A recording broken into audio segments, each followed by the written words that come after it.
26. Pescador en la antípoda oscura.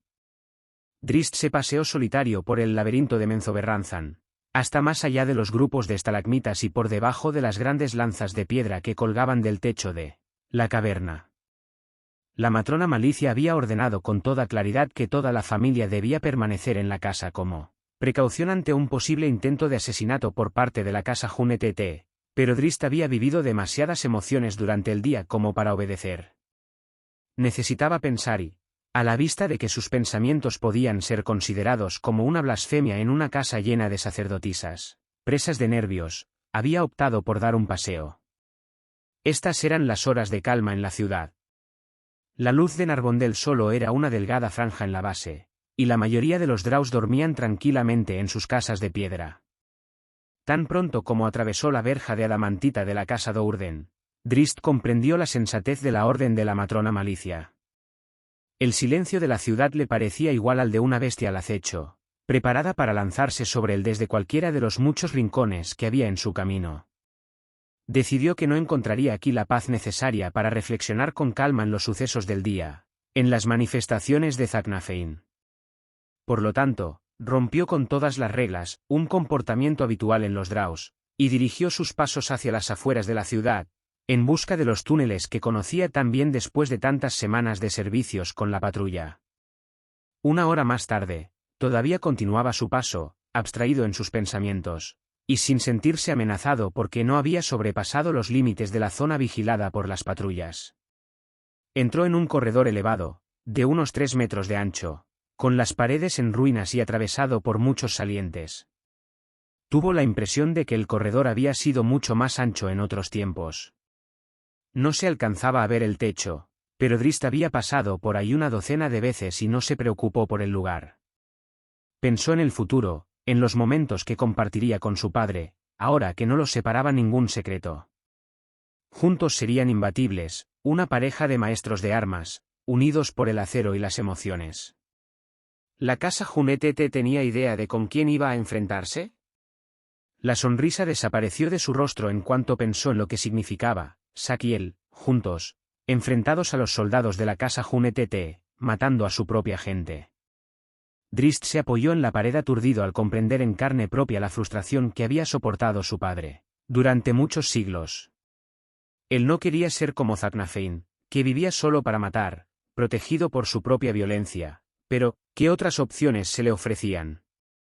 ¿Abandonar la ciudad?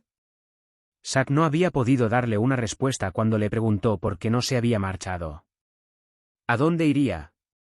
Susurró Drizzt como un eco a las palabras de Zack. Su padre había dicho que estaban atrapados, y pensó que quizá tenía razón. ¿A dónde iría? Repitió.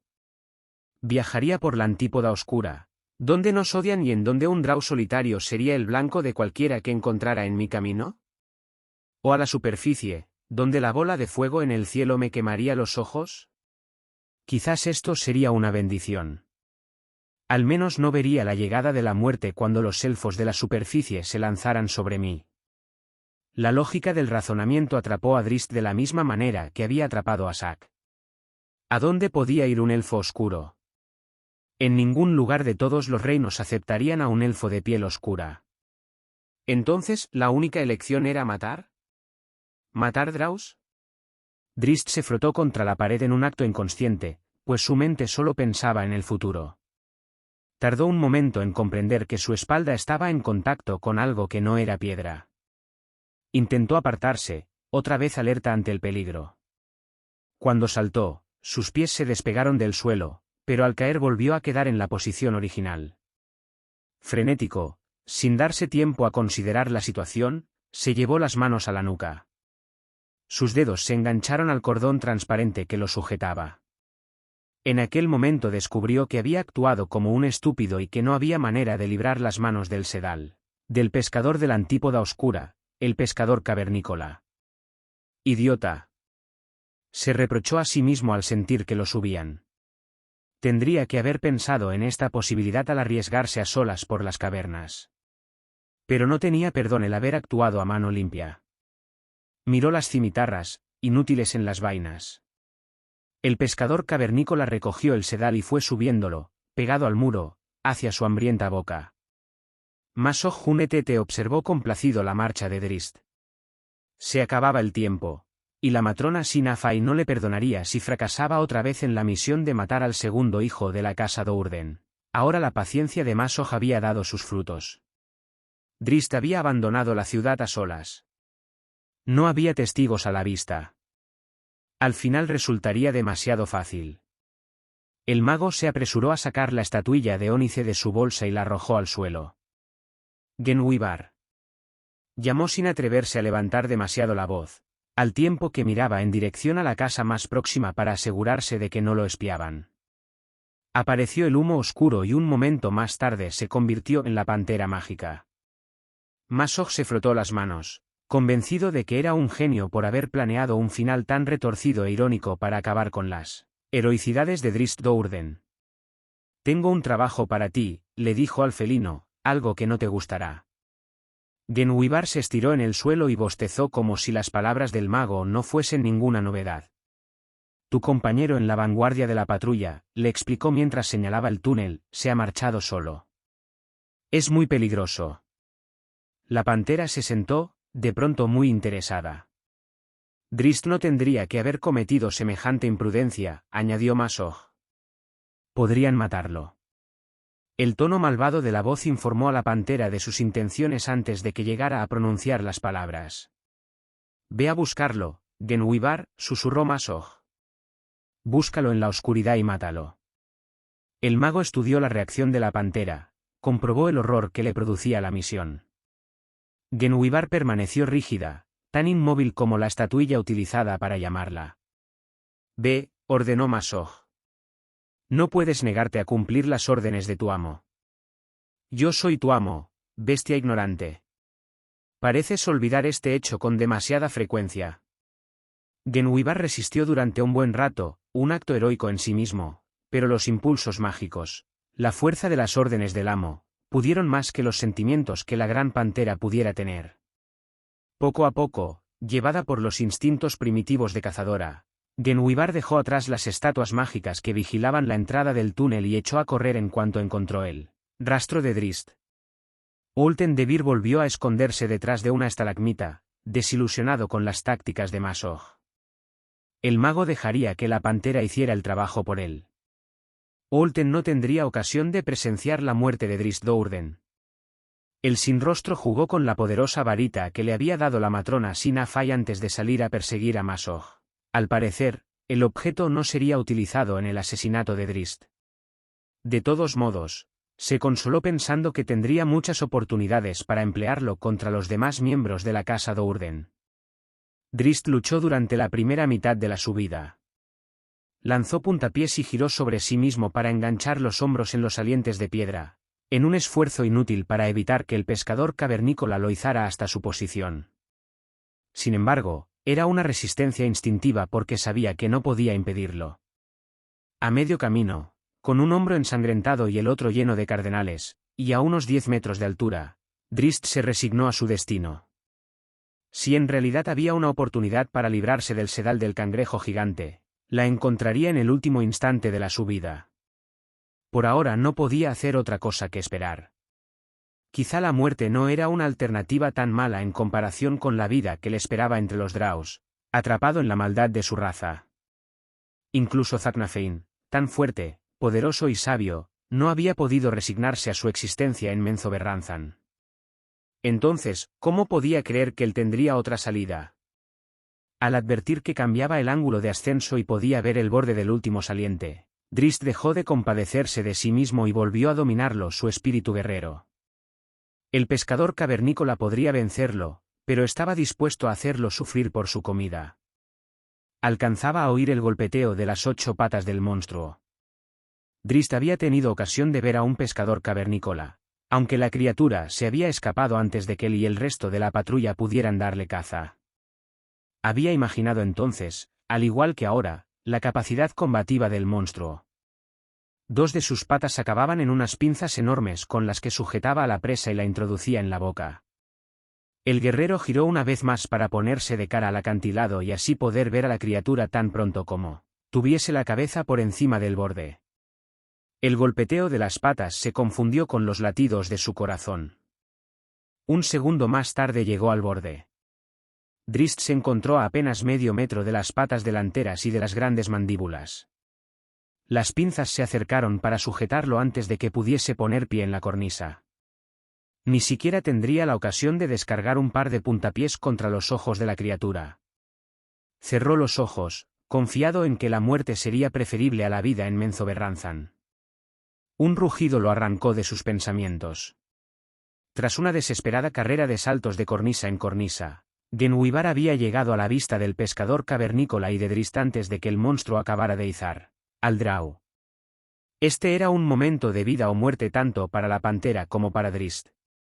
Genhuibar había venido hasta aquí por una orden directa de Masog, sin pensar en su misión y llevada solo por sus instintos de acuerdo con la magia que la dominaba. El animal nunca había podido oponerse a las órdenes de su amo, a la premisa que gobernaba su existencia, hasta ahora. La escena que tenía lugar ante la pantera, con Drizzt a solo un paso de la muerte, dio a Genhuibar una fuerza desconocida y no prevista por el creador de la estatuilla mágica. Aquel instante de terror proporcionó un nuevo sentido a la vida del animal más allá del alcance de la magia. Cuando Drizzt abrió los ojos, la batalla estaba en su apogeo. Genhuibar saltó sobre el pescador cavernícola y a punto estuvo de seguir de largo, porque las 6 patas restantes del monstruo permanecían sujetas a la piedra por el mismo líquido pegajoso que formaba el filamento que aprisionaba a Drizzt. Sin desanimarse, el felino arañó y mordió con saña feroz el caparazón del cangrejo para abrir una brecha. La criatura contraatacó con sus pinzas, las movió hacia atrás con gran velocidad, y una de ellas mordió una de las patas de Genhuibar. Drizzt quedó colgado en el aire. El monstruo tenía asuntos más urgentes que atender. La pinza cortó la carne de la pantera, pero la sangre del felino no era el único líquido oscuro que manchaba el caparazón del pescador cavernícola. Las poderosas garras de Genhuibar habían arrancado un trozo de la cáscara ósea, y sus dientes se hundieron en las entrañas de la criatura. Mientras la sangre del pescador cavernícola se derramaba sobre la piedra, sus patas comenzaron a resbalar. Al ver que el mucílago debajo de las patas del cangrejo se disolvía con el contacto de la sangre, Drizzt comprendió lo que ocurriría si el líquido alcanzaba el filamento. Tenía que estar preparado para el momento en que surgiese la oportunidad de ayudar a Genhuibar. El pescador cayó de lado al tiempo que se sacudía de encima a la pantera, y Drizzt se vio lanzado de bruces contra la pared. La sangre alcanzó al fin el filamento, y Drizzt pudo librar una mano casi al instante. Por su parte, Genhuibar estaba otra vez en posición de ataque y buscaba la manera de lanzarse entre las pinzas del monstruo. Con la mano libre, Drizzt empuñó una de las cimitarras y lanzó una estocada que se hundió en el costado del pescador cavernícola. El monstruo se volvió y, gracias a la sacudida y a la sangre, Drizzt se vio totalmente libre del filamento. Con gran agilidad el Drow consiguió sujetarse a un saliente y detener la caída, aunque perdió la cimitarra. Pero el ataque de Drizzt había abierto las defensas del monstruo, y Genhuibar no vaciló. Se lanzó sobre la criatura, y sus dientes se hundieron en el mismo lugar de antes. Esta vez alcanzó los órganos vitales mientras con las garras mantenía apartadas las pinzas. Cuando Drizzt llegó al nivel de la cornisa, el pescador cavernícola agonizaba. El joven trepó el último metro y corrió a reunirse con su amiga. Genhuibar retrocedió poco a poco, con las orejas pegadas al cráneo y los dientes descubiertos. Por un momento, Drizzt pensó que el dolor de la herida cegaba al felino, pero comprendió que no podía ser. Solo había recibido un corte en una pata y no era muy profundo. La había visto soportar lesiones mucho más graves. La pantera continuó su retirada sin dejar de gruñir, impulsada por la orden de Masog, que volvía a imponerse tras el momento de terror. Genhuibar intentaba oponerse a los impulsos, quería ver al joven como un amigo y no una presa, pero la orden. «¿Qué pasa, amiga mía?», preguntó Drizzt suavemente, al tiempo que él también hacía un esfuerzo por no desenvainar la otra cimitarra. Hincó una rodilla en tierra. «¿No me reconoces? Hemos combatido juntos un sinfín de veces». Genhuibar se agazapó, bien apoyada en sus patas traseras, y Drizzt comprendió que se disponía a saltar. Aún así, no empuñó el arma ni hizo nada por amenazar al felino. Tenía que confiar en Genhuibar, creer que la pantera era su amiga. ¿A qué podía atribuir esta extraña reacción? ¿Por qué había aparecido en un momento tan inesperado? Drizzt encontró las respuestas al recordar las advertencias de la matrona Malicia para que nadie saliera de la casa Dourden. Masog te ha enviado para que me mates, afirmó, con gran decisión. Su tono desconcertó al felino, que aflojó un poco los músculos. En cambio me has salvado, Genwibar. No has cumplido la orden. El gruñido de la pantera sonó a protesta. Podrías haber dejado que el pescador cavernícola me destrozara, continuó Drizzt, pero no lo hiciste. Me salvaste la vida aun a riesgo de perder la tuya. Lucha contra el impulso, Genwibar. Recuerda que soy tu amigo, mucho mejor compañero que el malvado Masog Hunetet. La pantera retrocedió otro paso, atrapada en un dilema que todavía no había resuelto. Drizzt observó cómo el felino levantaba las orejas y supo que estaba a punto de convencerla. Masog proclama ser tu dueño, añadió, seguro de que el felino era capaz de entender el significado de sus palabras. Yo proclamo ser tu amigo. Soy tu amigo, Genwibar, y no pelearé contra ti. Se levantó y abrió los brazos para ofrecer el pecho desnudo a las fauces de la bestia. Aunque me cueste la vida. Genwibar no atacó. Las emociones la retenían con más fuerza que cualquier hechizo, las mismas emociones que la habían llevado a actuar cuando vio a Drizzt sujeto por las pinzas del pescador cavernícola. De pronto la pantera voló por los aires, chocó contra el pecho de Drizzt, y lo hizo caer de espaldas. Después comenzó a lamerle el rostro y empujarlo con las patas como si se tratase de un gatito. Los dos amigos habían vuelto a ganar. Habían derrotado a dos temibles enemigos. Pero al cabo de unos minutos Drizzt se tomó un respiro para reflexionar sobre los acontecimientos, y comprendió que una de las victorias solo era parcial. Genwibar era suya en espíritu, pero todavía era propiedad de alguien indigno de tenerla, alguien que la esclavizaba a una vida que Drizzt no podía tolerar. La confusión que había guiado los pasos de Drizzt Dourden fuera de Menzoberranzan ya no existía. Por primera vez en su vida, veía con toda claridad el camino que debía seguir, la senda hacia la libertad. Recordó las advertencias de Zaknafein, y las alternativas que había analizado sin llegar a ninguna conclusión. ¿A dónde podía ir un elfo oscuro? Es peor vivir atrapado en una mentira, susurró distraído. La pantera ladeó la cabeza al presentir que las palabras de Drizzt eran muy importantes. El joven devolvió la mirada de la pantera con una expresión muy seria. Llévame a tu amo, pidió, a tu falso amo. 27. Sueños tranquilos. Zaknafein se tendió en el lecho y se durmió al instante, para disfrutar de la primera noche de auténtico descanso. Los sueños aparecieron en su mente, pero esta vez no eran pesadillas sino sueños que gratificaban su reposo. Por fin se había librado del secreto, de la mentira que había dominado toda su vida adulta. Drizzt había sobrevivido. Incluso la tan temida Academia de Menzoberranzan no había podido quebrantar el espíritu indomable del joven y su moral. Zaknafein Dourden ya no estaba solo. Las imágenes de sus sueños mostraban las mismas magníficas posibilidades que habían acompañado a Drizzt al salir de la ciudad. Lucharían codo a codo, imbatibles, los dos contra la perversidad encarnada en Menzoberranzan. Un dolor agudo en un pie arrancó a Zack de sus sueños. Abrió los ojos y vio a Briza, en el extremo de su cama, con el látigo de cabezas de serpiente en la mano. En un movimiento reflejo, Zack buscó las espadas. Habían desaparecido. Entonces vio que Vierna, junto a la pared, tenía una. La otra la sostenía Maya, en el lado opuesto. ¿Cómo habían entrado con tanto sigilo?, se preguntó Zack.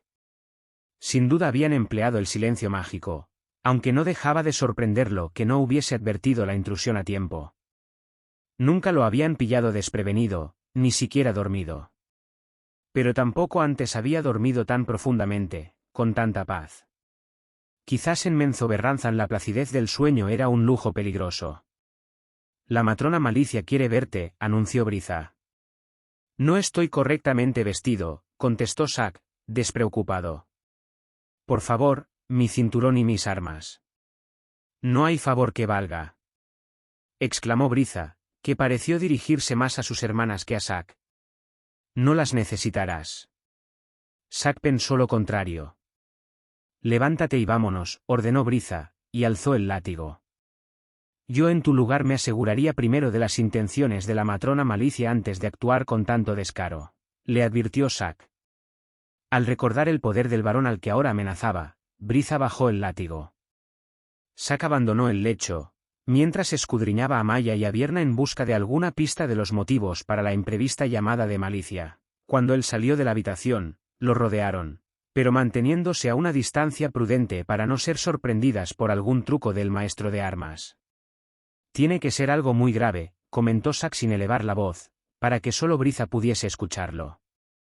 La gran sacerdotisa lo miró por encima del hombro y le dirigió una sonrisa perversa que no despejó sus sospechas. Tampoco lo hizo la matrona Malicia, que los aguardaba impaciente sentada en su trono. Matrona, la saludó Zack con una reverencia al tiempo que tiraba de los faldones de su camisa de dormir para llamarla atención sobre su poco apropiado vestuario.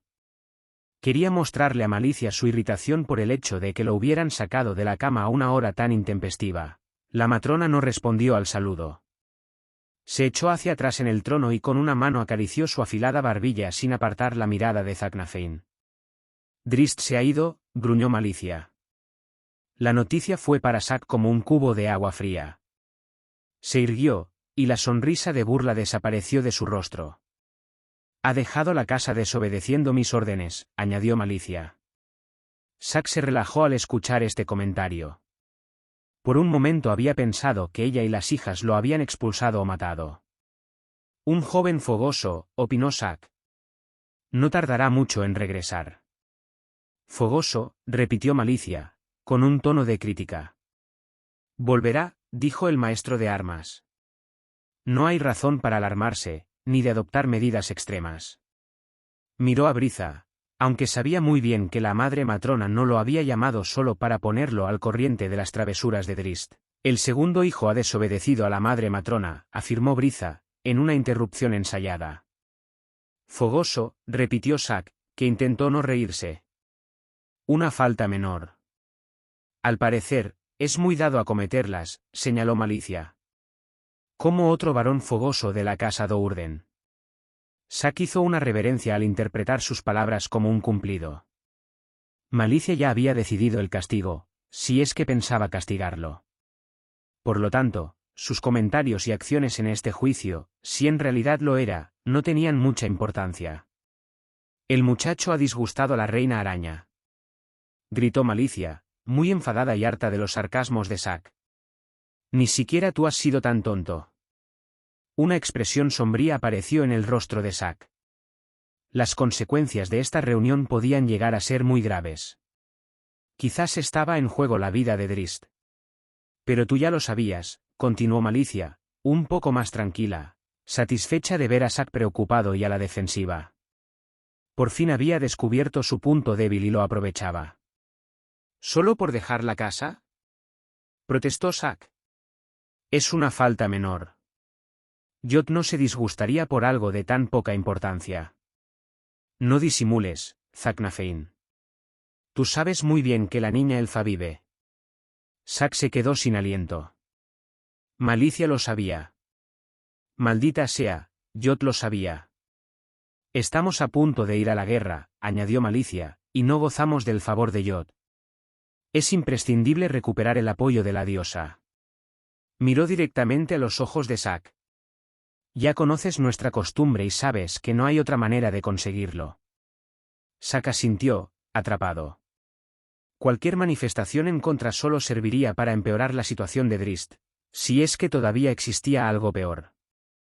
El segundo hijo debe ser castigado, dijo Briza. Otra interrupción preparada, pensó Zack.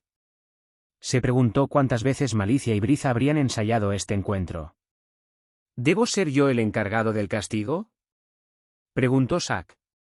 Me niego a azotar al muchacho. No es mi trabajo. Su castigo no es cosa de tu incumbencia, respondió Malicia. Entonces, ¿por qué me habéis sacado de la cama?, quiso saber Zack, en un intento de distanciarse del problema de Drist y ayudarlo en la medida de lo posible. Creí que te gustaría saberlo, contestó Malicia. Drizzt y tú os habéis hecho muy amigos en el gimnasio. Padre e hijo. Lo ha visto, pensó Zack. Malicia, y quizá también la bruja de Briza, habían espiado todo el encuentro. Abatido, Zack agachó la cabeza al comprender que involuntariamente había colaborado en la perdición de su hijo. La niña elfa vive, declaró Malicia, que pronunció cada palabra con mucha claridad, y por lo tanto un joven drow debe morir. No. La negativa escapó de los labios de Zack, incontenible. Es muy joven. No podía saber. Sabía muy bien lo que hacía, gritó Malicia. No se arrepiente de sus acciones. Es igual que tú, Zaknafein. Demasiado. Entonces puede aprender, alegó Zack. Yo no he sido una carga para ti, Mali, matrona Malicia. Te has beneficiado de mi presencia. Drizzt es tan capaz como yo. Podría sernos muy útil. Querrás decir peligroso, lo corrigió la matrona Malicia. ¿Tú y él juntos? No es una idea muy tentadora. Su muerte ayudará a la casa Hunetete, opinó Zack, dispuesto a aprovechar cualquier excusa para convencer a la matrona. La reina araña reclama su muerte, replicó Malicia, ¿decidida? Debemos apaciguarla si pretendemos que Daemon Eneaseth Baernon salga airosa en la guerra contra la casa Hunetete. Te lo suplico, no mates al muchacho. ¿Sientes compasión? Murmuró Malicia. No es muy propio de un guerrero drow. ¿Has perdido el espíritu de lucha? Soy viejo, Malicia. Matrona Malicia. Protestó Briza, pero Zack le dirigió una mirada tan fría que la sacerdotisa bajó el látigo de cabezas de serpiente sin atreverse a utilizarlo. Y me haré aún más viejo si matas a Drizzt. No es tal mi deseo, manifestó Malicia, aunque Zack no se dejó engañar por la mentira. ¿A ella no le importaba Drizzt ni ninguna otra cosa excepto recuperar el favor de la reina araña? Sin embargo, no veo otra alternativa, añadió la matrona. Drizzt ha provocado el enfado de Yod, y debe ser apaciguada antes de que empiece la guerra. Zack comenzó a vislumbrar las intenciones de Malicia. El tema de la reunión no tenía nada que ver con Drizzt. Tómame a mí en lugar del muchacho, ofreció Zack. La sonrisa cruel de Malicia desmintió su fingida sorpresa. Esto era lo que había deseado desde el principio. Eres un guerrero de gran valía, afirmó la matrona. Tus méritos, como tú mismo has dicho, no pueden desestimarse. Sacrificarte apaciguaría a la reina araña, pero ¿quién podría ocupar el vacío creado por tu desaparición? Drizzt podría ocupar mi lugar, aseguró Zack, convencido de que el joven sería capaz de encontrar la manera de huir de todo esto, de eludir las intrigas de la matrona Malicia. ¿Estás seguro? En estos momentos me iguala, manifestó Zack, y mejorará todavía más con el paso de los años.